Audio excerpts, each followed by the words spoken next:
السلام عليكم ورحمة الله وبركاته. ازيكم يا حبايب قلب، عاملين ايه؟ يا رب دايما تكونوا بخير. النهارده باذن الله هنعمل مع بعض، هنحول الدهن الى زبدة بلدي. شايفين ما شاء الله الترميلة جميلة ازاي؟ ما تنسوش الاشتراك في القناة وتفعلوا زر الجرس عشان يوصل حلقكم كل جديد. تابعوا معايا الفيديو. اول حاجة هنقول بسم الله. انا هنا معايا كيلو من الدهن جايباه من عند الجزار.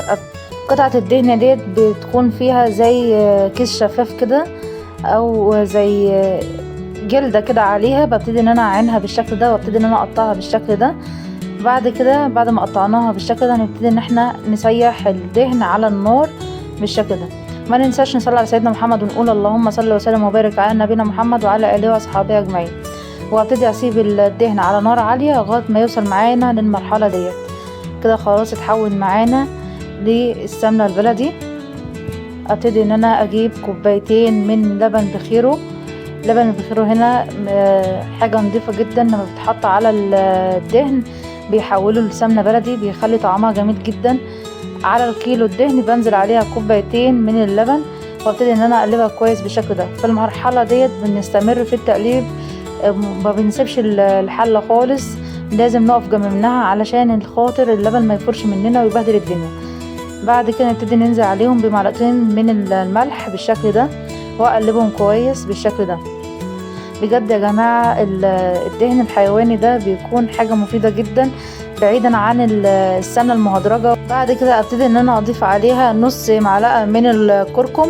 حابين تضيفوها تمام، مش حابين خلاص.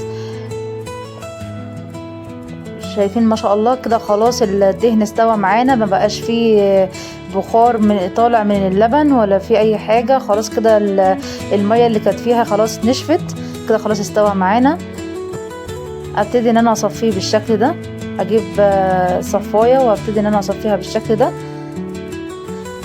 من الحاجات بجد النضيفه جدا، الحاجات البلدي اللي فعلا اللي بتفيد الجسم، مش بتضرنا باي شيء عن السمن النباتي او السمن اللي هو المهدرج.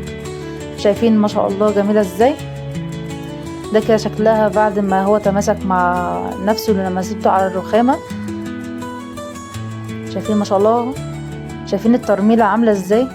بجد حاجة جميلة جدا، بتخلي ريحة الاكل حاجة جميلة جدا، وطعم الاكل في حاجة تانية، بتخليها حاجة نظيفة جدا وحاجة بلدي، حاجة بعيدة عن المواد اللي هي المصنعة زي السمنة المهدرجة.